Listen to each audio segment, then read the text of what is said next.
Hello everyone, welcome to my channel. आज का ये वीडियो आपका एक मॉक रिवीजन रहने वाला है। फिर चाहे से आपका पेपर हो ना हो, ये क्वेश्चंस तो अगर आपने आज सॉल्व कर लिए तो आपका रिवीजन A to Z आप हर एक चीज को अच्छे से रिवाइज कर लोगे। तो एक भी चीज मिस नहीं करते। बिना टाइम वेस्ट के सीधा हम लोग सोशल साइंस के one of the most important questions discussion करने वाले हैं। आपका मॉक रिवीजन हो जाएगा और जिन भी स्टूडेंट के अभी एग्जाम है उनके एग्जाम की तैयारी हो जाएगी। ऐसे ही क्वेश्चंस आपके एग्जाम में आएंगे। तो देखो, सबसे फर्स्ट मैं आप लोगों से यहां पर बोलता हूं कि आप लोगों को जो ज्योग्राफी है, आपकी ज्योग्राफी के अंदर आपको थोड़े पाई चार्ट और जो डेटा वाले क्वेश्चन है उनके ऊपर ज्यादा फोकस करना। अब ये क्वेश्चन कैसा है? ये क्वेश्चन बहुत बहुत ज्यादा सिंपल है। इसमें बोला गया है कि पाई डायग्राम आपको दिया हुआ। अब आपको बताना है, आपको तीन दिया हुआ है कि प्लेन्स का इतना एरिया है, माउंटेन्स का इतना एरिया, प्लेट्यूज का इतना एरिया। आपसे पूछा गया है कि what is the significance of 43% of land under plains. कि लैंड अंडर प्लेन्स का मतलब क्या है? 43% जो लैंड बताई हुई है इसका मतलब क्या होता है? तो इसमें आप एक बात ध्यान से सुनो कि प्लेन्स का मतलब क्या होता है। जैसे कि आपने देखा होगा कि अभी हमारे आसपास में आपके गांव में भी खेत होंगे, तो उन खेत के अंदर क्या होता है? एग्रीकल्चर होता है। वहां पर आसपास में इंडस्ट्रीज वगैरह होती है। तो ये किस पर हो सकती है? प्लेन के ऊपर हो सकती है। तो ये बात आपको समझनी है। वहीं पर अगर मैं बात करूं प्लेट्यूज का मतलब क्या होता है, कि प्लेट्यूज के अंदर लैंड आती है और प्लेन की लैंड के अंदर क्या डिफरेंस होता है, इसका डिफरेंस मैं आप लोगों को बताता हूं। इसका मतलब ये होता है, प्लेट्यूज वाली जो होती हैं ये किस में होती हैं? Rich in minerals. ठीक है, जिनमें भी मिनरल्स ज्यादा पाए जाते हों या फिर वहां पर फॉसिल फ्यूल्स ज्यादा हों, तो ऐसी जो लैंड होती है उसको हम लोग बोलते हैं प्लेट्यूज। और उसी के साथ में माउंटेन्स में क्या होता है? माउंटेन्स में ध्यान रखिएगा कि यहां पर बायोडाइवर्सिटी होती है और उसी के साथ में यहां पर टिम्बर का प्रोडक्शन होता है और उसी के साथ में इसमें हमारा फॉरेस्ट एरिया भी होता है। तो इसमें इन सब चीजों जो इसके अंडर आती है वो होती है हमारे माउंटेन लैंड। तो अब आपको ऑप्शंस में क्या दिया हुआ है? ऑप्शंस में सबसे पहले ऑप्शन में आपको कहा गया कि it provides the facilities for the agriculture and industries. तो सबसे पहले ये ऑप्शन इसका एकदम से करेक्ट हो गया। इसके लिए मेरे पास में एक रिकमेंडेशन है, वो है PW का कॉम्पिटेंसी बेस्ड क्वेश्चन बैंक। अब देखो, ये एक बुक रहेगी। इस बुक के अंदर ही आपको तीनों सब्जेक्ट मिलेंगे, साइंस, मैथ्स और SST। एक ही बुक के अंदर सब कुछ मिलेगा। और आपको बताता हूं इस बुक में क्या क्या देखने को मिलेगा। सबसे पहले तो यह कि जो आपका लेटेस्ट CBSE का पेपर पैटर्न था उसी के अकॉर्डिंग इसमें क्वेश्चन आपसे पूछे जाएंगे। जो भी चीज आपकी फॉलो करी गई है इस प्रॉपर CBSE के जो नोटिफिकेशन है उसके अकॉर्डिंग ये बुक प्रिंट करी गई है। उसी के साथ में इसमें आपको टेबल जो है साइंस की भी एक साथ ही मिलेगी, मैथ्स का और SST का, तीनों का कंटेंट एक ही बुक में मिलाना, जो कि बहुत अच्छी बात है। आपको ज्यादा बुक खरीदने की भी जरूरत नहीं है, बस एक बुक में काम खत्म हो जाएगा। अब इसके बाद में देखो, अब इसमें क्वेश्चंस कैसे मिलेंगे। बोला तो इसमें कॉम्पिटेंसी बेस्ड क्वेश्चन है इसमें, लेकिन इसमें सारे तरीके के आपको क्वेश्चंस देखने को मिलेंगे। जैसे कि एनालाइजिंग वाले क्वेश्चंस आपको मिल जाएंगे, अंडरस्टैंडिंग वाले क्वेश्चंस मिल जाएंगे, रिमेंबरिंग वाले क्वेश्चंस मिल जाएंगे, जो कि एग्जाम में ज्यादातर पूछे जाते हैं। कि किस तरीके के क्वेश्चंस के आपको प्रैक्टिस करनी है वो आपको इस बुक में पता लग जाएगा। और सबसे बढ़िया बात है कि आपको स्टेप वाइज मार्किंग देखने को मिल जाएगी। जैसे कि आपकी CBSE बोर्ड में करता है ना, कि आप लोगों को डायग्राम लिखने का कितना मार्क मिलता है, एक पॉइंट का कितना नंबर मिलता है, उसी अकॉर्डिंग इसकी मार्किंग भी की गई है। और एक और सबसे अच्छी बात मैं आप लोगों को बताता हूं इस बुक की, इसके अंदर आपको सभी टाइप के क्वेश्चंस देखने को मिलेंगे। कि इसमें मैच द कॉलम भी आपको देखने को मिलेंगे, सब टाइप के क्वेश्चंस देखने को मिलेंगे। 1500 से ज्यादा आप लोगों के क्वेश्चंस इसमें है। इसमें पास्ट 5 ईयर्स के पेपर्स आप लोगों को इसमें देखने को मिल जाएंगे। सभी तरीके के कॉम्पिटेंसी बेस्ड क्वेश्चंस इसमें सॉल्व करवाए गए हैं। सारे के सारे real life application based question है। किसमें? केवल और केवल एक बुक में। तो आपको नीचे डिस्क्रिप्शन में लिंक मिल जाएगा, वहां से आप इस बुक को परचेस कर सकते हो Amazon से। और उसी के साथ में अगर आप PW स्टोर से परचेस करते हो तो आप मेरा कूपन कोड RUN150 यूज में लेते हो तो आपको एडिशनल और भी डिस्काउंट मिलेगा। सो आपके लिए विन विन सिचुएशन है। स्कोर करना है तो इस बुक को जरूर से परचेस करना। अब हम आते हैं हमारे क्वेश्चंस के ऊपर।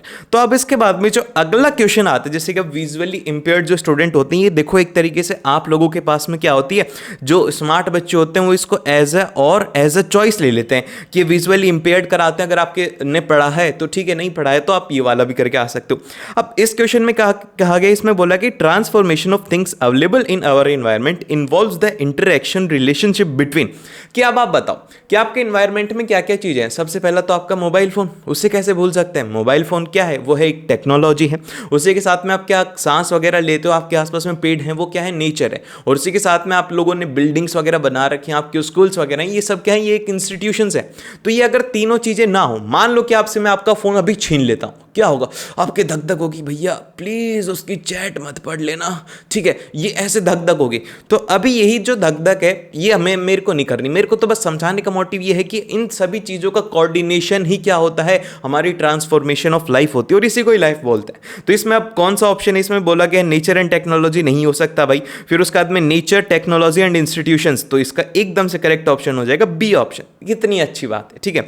अब इसके बाद में अगला क्वेश्चन आप लोगों के लिए है, डेटा गिवन है, जो आपकी इकोनॉमिक्स है उसमें डेटा बेस्ड क्वेश्चन आते हैं। तो आप लोग ये मुझे कमेंट करके बताइएगा कि इसका आंसर क्या रहने वाला है। जो भी कमेंट करेगा उसको मेरी तरफ से मिलने वाले हैं 10,000 रुपए। ये 10,000 रुपए के लिए आपका सवाल है, ये रहा आपकी कंप्यूटर स्क्रीन पे। तो देखो भाई, अब इसमें कहा गया है कि आपको इन्फेंट मोरालिटी रेट दिया हुआ है पर 1000 के ऊपर 2000 मतलब 2018 का डेटा है। फिर उसी के साथ में लिटरेसी रेट भी गिवन है। अब बोला गया है कि ए के अंदर इन्फेंट मोरालिटी जो रेट है वो है 30 और इसमें है 7। अब आप बताइए कि जो स्टेट बी है इसका लो इन्फेंट मोरालिटी रेट क्यों है? तो भैया इसका सिंपल सा रीजन ये है कि आप देखेंगे कि ये जो यहां पर लिटरेसी रेट गिवन है ये कम है और इसकी ज्यादा है। तो यहां पर क्या है? यहां पर है एजुकेशन। तो अगर एजुकेशन ज्यादा होती है तो क्या होगा? जो लोग जहां पर पढ़े लिखे होते हैं वहां पर क्या होंगे? एजुकेशन से लोग बनते हैं डॉक्टर, ठीक है। उसी के साथ में लोग बनते हैं इंजीनियर्स, उसी के साथ में कुछ लोग बनते हैं यहां पर आप लोगों के यूट्यूबर्स, ठीक है। तो अब आप लोग, वैसे तो कोई प्रोफेशन नहीं होता लेकिन जो भी है एजुकेशन से ये सब बनता है। तो अब आप बताइए कि एजुकेशन जब ज्यादा होगी तो इसी से ये सारी चीजें आने वाली, हेल्थ केयर आने वाली है। तो इसका आंसर हम ये बोल सकते हैं। लेकिन मेरे अभी जैसे मैंने बोला ना, एजुकेशन से ये प्रोफेशन होते हैं। तो एक बार आप लोग वीडियो रोको, ठीक है, एक छोटी सी वार्तालाप करनी थी। आप लोग कमेंट करके बताओ, अभी के अभी कमेंट करो कि आपको क्या बनना है बड़े होकर के। डॉक्टर बनोगे, इंजीनियर बनोगे, या फिर यूट्यूबर बनोगे, या टीचर बनोगे, लॉयर बनोगे, एस्ट्रोनॉट बनोगे, या फिर तुम्हें रीलर बनना है। जो भी बनना है एक बार कमेंट करके बता देना। तो देखो, अब इसमें हम लोग इसके ऑप्शंस को देखते हैं। तो इसके ऑप्शंस में बोला गया कि it has the high per capita income, इसकी तो बात ही नहीं करी। फिर उसके बाद में it has the better infrastructure, अरे भाई इंफ्रास्ट्रक्चर की तो बात ही नहीं करी, इसने लिटरेसी की बात करी है। फिर उसके बाद में बात बोला है कि it has the good teachers and schools, teacher और स्कूल से बच्चे अच्छे हो सकते हैं, वहाँ के लिटरेसी रेट अच्छे हो सकते हैं। तो वहाँ से भैया इन्फेंट मोरालिटी का मतलब क्या है? इन्फेंट मोरालिटी का मतलब है कि वहाँ पे जो हॉस्पिटलिटी है, हेल्थ केयर है, वो अच्छी है। तो अब हेल्थ केयर की बात किस में करेगी? डी ऑप्शन में, कि it has the health care and education for all. तो डी ऑप्शन एकदम से करेक्ट हो गया। कितनी बढ़िया बात है। फिर उसके बाद में अगला आता है हमारा क्वेश्चन नंबर 4। अब क्वेश्चन नंबर 4 में कहा गया कि भैया लिस्ट 1 और 2 गिवन है, अब बताओ कि क्या होते हैं। तो मैं तुम्हें एक्सप्लेन कर देता हूं। सबसे फर्स्ट बताता हूं रिजर्व्ड फॉरेस्ट क्या होते हैं। तो भाई देखो, ये रिजर्व्ड फॉरेस्ट वो होते हैं जहां पे की हंटिंग और पोचिंग जो होती हैं वो इलीगल होती है, वहां पे आप कर नहीं सकते, इन सभी से इनको प्रोटेक्ट किया जाता है। फिर सेकंड आते हैं प्रोटेक्टेड फॉरेस्ट। तो अब ये प्रोटेक्टेड फॉरेस्ट क्या होते हैं? ऐसी प्रॉपर्टीज या फिर ऐसे फॉरेस्ट जिनको कि लीगली कौन ओन करता है? लीगली ओन करती है यहां पे गवर्नमेंट, ठीक है। तो ये किसके अंडर आते हैं? आते प्रोटेक्टेड में। फिर उसके बाद में लास्ट में आते हैं अनक्लास्ड फॉरेस्ट। तो इनके नाम से ही क्लियर है कि इनका कोई भी ऑथराइजेशन नहीं रहता। ये जो है ये कोई भी जिसके पास में ज्यादा पैसे, जैसे कि अडानी अगर मन करता है कि मुझे पूरा पूरा जंगल खरीदना है, वो खरीद सकते हैं। तो उनको क्या रहेगा? वो अनक्लास्ड फॉरेस्ट हो जाएगा। अब जैसे कि आपका मन कर जाए कि भैया मेरे पास में तो है ना, बैंक में ना इतना पैसा है, मेरे तो मन कर रहा है मैं तो खेत खरीदूंगा, मतलब खेत क्या, मैं तो जंगल खरीदूंगा। आप खरीद सकते हो। तो वो किस में आएगा? अनक्लास्ड फॉरेस्ट में। या फिर वहां पर कोई कम्युनिटीज रहती हैं, वो भी अनक्लास्ड में आएगा। या फिर उसको गवर्नमेंट भी ऑन कर सकती है, मतलब कुछ गवर्नमेंट की प्रॉपर्टीज भी हो सकती हैं, वो भी हो सकता है। तो ये बात आपको इसमें ध्यान रखनी है। तो अब मैं स्टेट्स की अगर बात करता हूं, सबसे पहले रिजर्व्ड फॉरेस्ट कहां पर है? रिजर्व्ड फॉरेस्ट है हमारे आंध्र प्रदेश में। तो फर्स्ट वाले का क्या ऑप्शन हो जाएगा? फर्स्ट वाले का हो जाएगा ऑप्शन नंबर बी। फिर उसके बाद में प्रोटेक्टेड फॉरेस्ट कहां रहेंगे? सेकंड वाले का हो जाएगा भैया हरियाणा। फिर थर्ड वाले के अंदर क्या हो जाएगा? अनक्लास्ड फॉरेस्ट कहां हो जाएंगे? North eastern state. तो जिसका भी ऑप्शन है वो करेक्ट है। फिर उसके बाद में अगले क्वेश्चन में आते हैं, वो आते हैं भैया कंजर्वेशन ऑफ फॉरेस्ट। देखो इंपॉर्टेंट टॉपिक्स वाली वीडियो में मैंने ये सारी चीजें बताई थी, यहीं से क्वेश्चन आते हैं। तो वो वीडियो बिल्कुल भी मिस नहीं करनी है, वो वीडियो का लिंक मिल जाएगा, वहां से जाकर के उसे एक बार जरूर से देख लेना। अब देखो, अनक्लास्ड फॉरेस्ट जो होती है की टू सर्वाइवल होती है। तो अब आपसे पूछा गया है कि identify the correct information related to the joint forest management. तो यहां पर ये जो जॉइंट फॉरेस्ट मैनेजमेंट है इसके बारे में आपको कुछ चीजें पता होनी चाहिए, जैसे कि अब सबसे पहले एक बार इसके ऑप्शंस देख लेते हैं। तो फर्स्ट ऑप्शन में कहा गया कि it involves a local community in the management and restoration of degraded forest. ये एकदम से सही बात है कि भैया ये जो हमारी मैनेजमेंट है इसका काम क्या होता है कि लोकल कम्युनिटीज के साथ में मिलके मैनेज करना, फॉरेस्ट के अंदर जैसे छोटे मोटे काम है उनमें लगाना और उसी के साथ में वहां पर डिग्रेडेशन से भी उनको बचाना। सेकंड ऑप्शन में बोला गया है कि the programme has been in foreign extent since 1980। गलत है। अगर आपने ये नहीं पढ़ा होगा, आपको डेट याद नहीं होगी तो नहीं कर सकते, इसीलिए मैंने बोला था कि ज्योग्राफी में डेट्स इंपॉर्टेंट हैं। तो यहां पर ये सिंस 1980 नहीं आएगा, इसको करेक्ट कर लेने आएगा सिंस 1988 होता तो ये करेक्ट होता, तो ये इनकरेक्ट हो गया। फिर उसके बाद में बोला गया कि Jharkhand passes the first resolution for the forest management. नहीं, गलत, बिल्कुल गलत। कौन था सबसे पहला? तो जो फर्स्ट स्टेट था वो था हमारा उड़ीसा। ठीक है, तो आप इसमें याद रखेंगे कि क्या हो गया, कौन सा स्टेट था जिसने सबसे फर्स्ट लॉन्च किया था, वो था उड़ीसा। तो सेकंड और थर्ड हमारे गलत हो गए। फोर्थ वाला देख लेते हैं, इसमें बोला गया कि the members of the local village communities are entitled to intermediate benefits like non timber forest product. तो इसके लिए क्या हो जाएगा भैया, फर्स्ट और फोर्थ हमारे ऑप्शन इसमें एकदम से करेक्ट हो जाने वाले हैं। तो इसके लिए सी ऑप्शन एकदम से करेक्ट हो गया। फिर उसके बाद में आता है क्वेश्चन नंबर 6। तो देखो भाई, अब इसमें बोला गया कि the peoples of Belgium have successfully dealt with the country's power sharing problem and leading is a happy peaceful life. अब ये क्वेश्चन मैं बताऊं कि क्या हुआ था, सबसे पहले पैराग्राफ में आपको देखने को मिल जाएगा, वो जो पिक्चर है ना उसके ऊपर आप वाले पैराग्राफ में आपको देखने को मिल जाएगा। और अगर ये वाला तुमने गलत किया, अगर ये वाला तुम्हें नहीं आया तो भाई पढ़ लो। ठीक है, मैं वहां पर आकर के पिटाई नहीं कर सकता, नहीं, इसी बात के ऊपर एकदम से गुद्दी लाल कर देता मैं।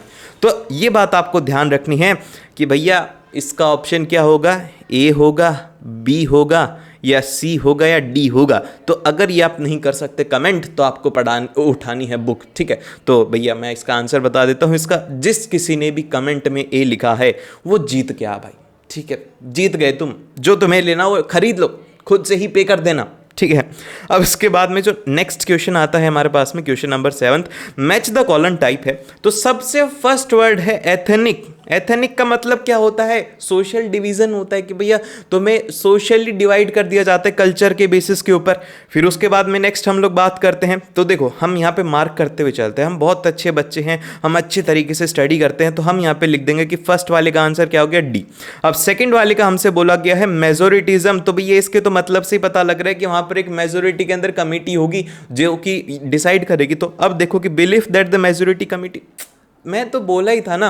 क्या ऑप्शन हो जाएगा, इसका जो ऑप्शन हो जाएगा वो हो जाएगा हमारे पास में ऑप्शन नंबर सी। फिर उसके बाद में थर्ड वाले की अगर मैं बात करता हूं तो यहां पे बोला गया है सिविल वॉर। अब देखो ध्यान से सुनना, सिविल वॉर और वर्ल्ड वॉर के अंदर अलग अलग चीजें होती हैं। अब ये जो सिविल वॉर है ना, सिविल वॉर का मतलब ये है कि सिविलियंस के बीच में या फिर ग्रुप्स के बीच में, कम्युनिटीज के बीच में, एक ही कंट्री के लोग हैं आपस में अगर लड़ रहे हैं तो उसे हम लोग बोल देते हैं सिविल वॉर। तो इसका हो जाएगा थर्ड ऑप्शन। और अगर मतलब कौन सा हो गया इसमें, conflicts with in the opposing group with in a country, तो बी ऑप्शन इसका एकदम से करेक्ट हो जाएगा, थर्ड वाले का बी। और फोर्थ वाले का हो जाएगा ए। ठीक है, इस तरीके से आप इसे कर सकते हैं। देन फिर इसके बाद में अगला आता है क्वेश्चन नंबर 8 है। क्वेश्चन नंबर 8 में बोला गया कि एक मिस्टर एक्स है, वो क्या करता है, क्रेडिट ले लेता है कैंडल्स बनाने के लिए। फेस्टिवल सीजन आ रहा है, दिवाली आ रही है, मौज करेंगे, तो उसके लिए क्या बोलता है कि मैं तो अब बिजनेस स्टार्ट करना चाहता हूँ, ऐसे शार्क टैंक टाइप में जाता है और बोलता है कि मुझे पैसा दे दो उधार। तो अब इससे रिलेटेड क्वेश्चन तुमसे पूछेगा। तो अब इसमें जो सबसे पहला क्वेश्चन है कि it plays a vital and positive role for his target and accelerating his income. क्या ये सही बात है? एकदम से सही बात है कि अगर वो लोन लेता है, उससे काम करता है, तो उससे उसकी इनकम बढ़ेगी, बेचारा पैसे कमाएगा और बड़ा आदमी बनेगा। तो ये एकदम से सही है। फिर उसके बाद में बोला कि the credit helps him to meet the ongoing expenses of production, की अगर उससे लोन मिल जाता है तो वो क्या करेगा, अपना प्रोडक्शन के इनिशियली उसको आसानी से मतलब कि फंड कर पाएगा, उस आसानी से उसे स्टार्ट कर पाएगा। तो ये वाला भी करेक्ट हो गया भाई। फिर उसके बाद में जो नेक्स्ट है थर्ड वाला option, it helps him to complete the production on time, ये भी एकदम से करेक्ट। अगर पैसे नहीं होंगे तो टाइम पर कैसे प्रोडक्शन होगा, तो थर्ड वाला भी करेक्ट हो गया, फर्स्ट सेकंड थर्ड करेक्ट है। तो अब फोर्थ वाला भी पढ़े या नहीं पढ़े, पढ़ लेते हैं चलो, कि it helps him in exercising the restrain and getting into the habit of taking more credit. नहीं, ये तो हमारे दोस्तों की आदत है, एक बार पैसे ले लेते, देने का नाम नहीं है, तो ये उसकी आदत नहीं है। तो इसीलिए हम लोग बोलेंगे कि भैया फर्स्ट सेकंड थर्ड ऑप्शन एकदम से सही है, और ये जो लास्ट वाला है ये हमारे दोस्त के लिए है कि उसको आदत पड़ गई हमसे उधार मांगने की, ठीक है। तो फिर उसके बाद में, और उसी दोस्त से याद आया यार, अपने दोस्तों के साथ में तुम वीडियो शेयर नहीं करते यार व्हाट्सएप पे, कोई बात होती है जल्दी से स्कूल ग्रुप में सब में शेयर कर दो कि तुम मॉक रिवीजन के अंदर अच्छा रिवीजन कर पाओगे या नहीं, देखते हैं। अब क्वेश्चन नंबर 9 है। अब क्वेश्चन नंबर 9 में बोला गया कि the north eastern state of India like Nagaland, Mizoram, Andhra Pradesh enjoys the special status in the constitution of India, कि हमारे इंडिया के अंदर इन स्टेट्स के लिए स्पेशल कॉन्स्टिट्यूशंस बनाए गए हैं, ऐसा क्यों है? तो आप जैसे इन स्टेट्स का नाम सुनते हो आपके दिमाग में क्या आता है? एक हिस्टोरिक इमेज आती है, एक जो कल्चरल कम्युनिटी आती है वो आती है। तो इसको प्रिजर्व करने के लिए हमारी जो गवर्नमेंट है उसने यहाँ पर ऐसे लॉज निकालना। तो अब हम इसका आंसर बोलेंगे। अब इसका आंसर तो मैंने आपको वैसे बता दिया है, तो अब आप बताइए कि the area has an the lush green forest, गलत। फिर उसके बाद में literacy rate are very high, नहीं। फिर उसके बाद में due to the year social and historical circumstances, एकदम से सही बात है। तो इसका हम लोग आंसर बोलेंगे आंसर नंबर सी, ठीक है। अब देखिए, और उसी के साथ में यार मेरे को एक बात पूछनी थी कि जिस तरीके से मैं आप लोगों को एंजॉय कर करके पढ़ाता हूँ, ये अच्छा लगता है या फिर ऐसे बोरिंग टीचर आकर के पढ़ाऊँ कि बच्चों ऐसा होता है, तुम एक काम करो अपनी बुक ही निकाल लो, उसमें पढ़ लो, ऐसा पढ़ाऊँ या फिर ऐसा पढ़ाऊँ, है बताओ कैसा पढ़ाना चाहिए? देखो मैं ऐसा इसलिए करता हूँ ताकि मेरे बातों से आप लोग इंटरेक्ट कर पाओ। मुझे पता है कि आपको हर 5 सेकंड के अंदर कुछ नई चीज़ देखने की आदत है, तो मैंने भी क्या किया, 5 सेकंड तो नहीं, हर क्वेश्चन के अंदर आपको नई नई चीज़ें बताने की कोशिश करिए। तो देखिए, अब क्वेश्चन नंबर 10 है। अब ये इमेज बेस्ड क्वेश्चन है, तो आप देखो कि इसके अंदर क्या दिख रहा है आपको। इसमें क्या दिख रहा है? इसमें एक आदमी है, ठीक है। अब ये हो सकता है कि किसी के सिलेबस में किसी के में ना हो, मतलब सभी के सिलेबस में तो है, फाइनल में तो आएगा ही। ये क्या बात हुई, अभी तो सिलेबस नहीं हुआ तो क्वेश्चन तो करना ही है भाई। अब देखो आपको क्या दिख रहा है, एक इसका बैग है, इसमें से लेटर्स निकल रहे हैं भाई, कि इसमें से लेटर्स निकलते जा रहे हैं, उड़ रहा है। तो इसका मतलब क्या हुआ? और बोला जा रहा है कि नेपोलियन है। चलो भैया ये हमने नेपोलियन मान लिया। तो अब इस पिक्चर का मतलब क्या हुआ? तो इस पिक्चर का मतलब ये हुआ कि यहाँ पर ये जो नेपोलियन पोस्टमैन है, ये जब कर रहा था तो ये अपनी टेरिटरीज को लूज करते जा रहा था। ये आगे तो बढ़ रहा था, लेकिन एक टाइम ऐसा है कि जब इसके पास में पावर कम होने लगी, अपनी टेरिटरीज के ऊपर पकड़ खोने लगा, जब जाकर के पेंटर्स ने बोला कि अब इसकी हालत खराब है, अब इसके ऊपर पेंटिंग बना देते। वो जो पेंटर था वो कोई उसका रिश्तेदार था जो कि उसके डाउनफॉल का इंतजार कर रहा था, और ये पेंटिंग बना दी, ठीक है। तो अब इस पेंटिंग के माध्यम से ही उसने बोला है। तो अब हम बोलेंगे यहाँ पे, तो इसका क्या हो जाएगा? तो यहाँ पर बोला है कि the number of war he fought, नहीं रे बाबा। फिर उसके बाद में लेटर्स ही पोस्टेड, कोई बात है? ये कोई बात है? मजाक कर रहे हैं हमारे साथ। फिर उसके बाद में बोला है कि टेरिटरीज लॉस्ट बाय हिम, तो सी ऑप्शन एकदम से करेक्ट हो जाएगा। अब देखो इसके इमेज का ये भी सिग्निफिकेंस है कि इसके हाथ में रॉड है, इससे सस्टेन करने की कोशिश कर रहा है, लेकिन क्या कर रहे हैं कि इसकी जो टेरिटरीज हैं वो लॉस्ट होती जा रही है, इसकी पावर यहाँ पे लॉस्ट होती जा रही है। तो भैया एक भी क्वेश्चन को मिस मत करना, मैं फास्ट आपको क्वेश्चन करवाऊंगा, लेकिन हर एक क्वेश्चन को ध्यान से सुना। अब जैसे कि इसमें कहा गया है मैच द फॉलोइंग है, तो यहां पर कुछ आपको एट्रीब्यूट्स गिवन है, उसके सिग्निफिकेंस आपको गिवन है। बेसिकली आपसे पूछा जा रहा है कि कौन से पिक्चर में किसका क्या सिंबल था। जैसे कि फॉर एग्जांपल के लिए ब्रोकन चेन्स है, तो इसका क्या मतलब है? आप अपने दिमाग से समझो, ज्यादा मत समझो। ब्रोकन चेन मतलब कि आपको किसी ने जंजीर में बांध रखा और आप उसे तोड़ रहे हो, तो आप क्या चाह रहे हो? फ्री होना चाह रहे हो। तो इसीलिए क्या हो जाएगा, ए वाले को हम लोग बोल देंगे, वो बोल देंगे बीइंग फ्री। फिर उसके बाद में नेक्स्ट आता है कि ब्रेस्ट प्लेट विद एगल, तो भैया ब्रेस्ट प्लेट विद एगल किसको रिप्रेजेंट करती है? वो करती है स्ट्रेंथ को, तो इसीलिए बी वाले का ऑप्शन क्या हो जाएगा? वो हो जाएगा थर्ड। फिर उसके बाद में आता है कि क्राउन ऑफ ऑक लीव्स, यहां पर क्राउन की बात करी जा रही है। क्राउन कौन पहनता है? राजा। तो राजा मतलब एक तरीके से क्या हो गया? हीरोइज्म हो गया, तो इसीलिए क्या हो जाएगा? सी वाले का हो जाएगा फर्स्ट। फिर उसके बाद में स्वॉर्ड, स्वॉर्ड किसके लिए होती है? रेडीनेस टू फाइट, भैया तलवार दिखा रहा है, मतलब कि लड़ाई करने को तैयार। तो इसी तरीके से आपको ये करने हैं, मतलब कि क्या फोर्थ वाले का क्या हो जाएगा? वो हो जाएगा सेकंड। इस तरीके से आपको करना है। फिर उसके बाद में नेक्स्ट आता है हमारे पास में क्वेश्चन, जिसमें कि कहा गया है कि which one of the following aspects was the common between the Bhimrao Ambedkar and EV Ramaswamy Nayak. तो यहां पर क्या इनके बीच में कॉमन था, इन दोनों ने क्या लिखा था, wrote on the caste system in India, इन्होंने कास्ट सिस्टम के बारे में कॉमन बातें लिखी थी। तो इसीलिए क्या हो जाएगा, ए ऑप्शन इसमें एकदम से करेक्ट हो जाएगा। फिर उसके बाद में आता है अगला क्वेश्चन। अगले क्वेश्चन में हमसे कहा गया है कि who of the following set up the first iron and steel industry in India. भैया वही नाम आता है जो कि सभी को पता है, जीआरडी टाटा। ठीक है, तो ये आपको ध्यान रखना है, ये छोटे छोटे हैं जो कि आपको ध्यान होने चाहिए। फिर उसके बाद में आता है अगला क्वेश्चन। ये क्वेश्चन आप लोग मेरे को बताओगे, ठीक है। क्वेश्चन नंबर 4 का आंसर आप लोग मुझे कमेंट करके बताएंगे। वो ये है कि आपको क्या करना है, क्रोनोलॉजिकल ऑर्डर में बताना है कि किस डेट को क्या हुआ था, मतलब किस ऑर्डर के अंदर हुआ था। ठीक है, तो ये आपको पता होना चाहिए। तो हम लोग एक बार स्टेटमेंट देख लेते क्योंकि थोड़ा एक टफ और इंपॉर्टेंट क्वेश्चन है।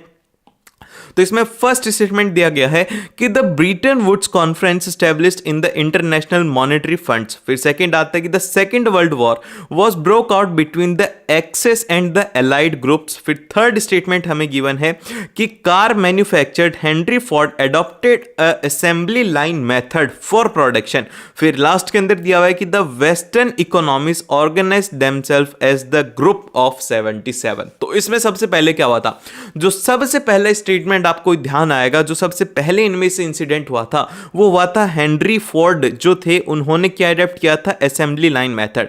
तो सबसे फर्स्ट जो रहेगा वो रहेगा हमारा थर्ड। फिर उसके बाद में क्या हुआ था, यहां पर सेकंड वर्ल्ड वॉर स्टार्ट हो गया था एक्सेस के बीच में और एलाइड ग्रुप के बीच में। फिर जो थर्ड है, थर्ड टाइम पे क्या हुआ था, जो ब्रिटेन वुड था उसने क्या स्टैब्लिश किया था, इंटरनेशनल मॉनेटरी फंड्स को। तो ये हो गया फर्स्ट, फिर लास्ट के अंदर आ जाएगा फोर्थ। इस तरीके से आपको ये क्वेश्चंस को करना है। फिर उसके बाद में जो नेक्स्ट क्वेश्चन आता है हमारे पास में वो आता है कि आइडेंटिफाई द क्रॉप। ऐसे क्वेश्चंस बहुत आते हैं ज्योग्राफी में, मेनली डाटा बेस्ड क्वेश्चन आते हैं कि किस तरीके के, जैसे कि अब ये तो क्रॉप के बारे में आ गया, या फिर आ सकता है सॉइल के बारे में भी एग्जाम के अंदर आ सकता है, क्रॉप के बारे में भी एग्जाम में आ सकता है, एग्रीकल्चर के बारे में भी एग्जाम में आ सकता है, किसी भी तरीके के क्वेश्चन एग्जाम में पूछे जा सकते हैं। तो अब ये पूछा कि इसमें कुछ फीचर्स आपको गिवन है, जैसे कि सबसे फर्स्ट आपको बात करी गई है वो करी गई है कि this is the second most important cereal crop, मतलब कि जो खाने वाली क्रॉप है वो है। तो अब इसमें हमारे पास में दो ऑप्शन आ जाएंगे, सीरियल क्रॉप की बात करी जा रही है तो यहां पर हमारे पास में सेकंड लार्जेस्ट की बात करी जा रही है। तो यहां पर एक तो होता है राइस, ठीक है, फिर एक होता है वेट, ठीक है। तो अब आपको इन दोनों में से सिलेक्ट करना है। तो सेकंड स्टेटमेंट में बात करी गई है कि this is a rabi crop, rabi crop की बात करेंगे तो इसमें से एक ही बचेगा। फिर सेकंड आता है कि it requires a cool growing season and bright sunshine at the time of ripening, ठीक है। फिर नेक्स्ट आता है कि इट रिक्वायर्स द 50 से 70 सेंटीमीटर का एनुअल रेनफॉल चाहिए होता है। तो इसका आंसर क्या होगा भैया, सिंपल सी बात किसकी करी जा रही है, यहां पर इन्होंने बोला गया है रबी क्रॉप की। तो रबी क्रॉप कौन सी है इन दोनों में से, वो है वेट। तो इसीलिए वेट इसका आंसर हो गया, ये ऑप्शन इसका एकदम से करेक्ट हो गया। वहीं पर अगर ये खरीफ क्रॉप की बात करता तो वहां पर हमारा ऑप्शन हो जाता सी ऑप्शन, जो कि हो जाता राइस का। अब आपको मेरे को कमेंट्स में बताना है कि वेट कौन से स्टेट के अंदर सबसे ज्यादा प्रोड्यूस करा जाता है, क्योंकि एग्जाम में जैसे कि आपने मैप बेस्ड क्वेश्चंस अगर नहीं देखे भैया, मैप बेस्ड क्वेश्चन एक बार जाकर के देख लेना, क्योंकि बहुत बहुत ज्यादा इंपॉर्टेंट है आप लोगों का मैप वर्क, ठीक है। मैप वर्क बिल्कुल भी मिस मत करना। फिर उसके बाद में चलते हम लोग नेक्स्ट क्वेश्चन के ऊपर। यही मैप बेस्ड क्वेश्चन आ गया भैया। ये क्वेश्चन आते हैं कि कौन सी नदी के ऊपर कौन सा डैम है, ऐसे क्वेश्चन आपको एग्जाम में देखने को मिलेंगे। तो इस क्वेश्चन में हमसे बोला गया है कि तुंगभद्रा डैम कहां पर है। तो ये जो डैम है ये है कर्नाटक में है, डी ऑप्शन इसका एकदम से करेक्ट हो गया। प्लस वो आपको ये पता होना चाहिए कि कौन सी रिवर के ऊपर है। तो यही एकमात्र ऐसा डैम है जो कि किस रिवर के ऊपर है, तुंगभद्रा ही रिवर के ऊपर ये डैम है, ठीक है। अब मेरा एक क्वेश्चन है कि कृष्णा जो नदी है, ठीक है, कृष्णा जो नदी है उस नदी के ऊपर कौन सा डैम है। तो उस नदी के ऊपर जो डैम है वो है नागार्जुना डैम, और ये कहां पर है, तेलंगाना और आंध्र प्रदेश में, ये बॉर्डर के पास में।